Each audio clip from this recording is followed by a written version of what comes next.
કેન્દ્રીય મંત્રી ડોક્ટર મનસુખ માંડવિયાએ જૂનાગઢ જિલ્લાની મુલાકાત લીધી, જ્યાં ખેડ પંથકમાં વરસાદી પાણી ભરાવાના કાયમી ઉકેલ માટે ચાલતી યોજનાની કામગીરીનું નિરીક્ષણ પણ કરાયું હતું।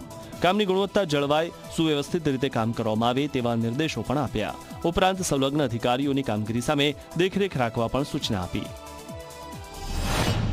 મારા લોકસભા ક્ષેત્રના પ્રવાસ દરમિયાન ખેડ વિસ્તારની અંદર દર વર્ષે ચોમાસાની અંદર પાણી ભરાઈ જવાથી કિસાનોને નુકસાન થઈ રહ્યું છે।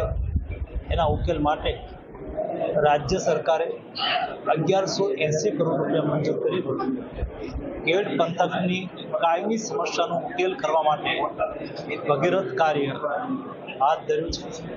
આ કામની મેં આજે સમીક્ષા કરી છે। કેટલાક ચાલુ કામોની મેં પ્રત્યક્ષ મુલાકાત લીધી છે। ઉચ્ચ અધિકારીઓ સાથે રિવ્યુ પણ કર્યો છે।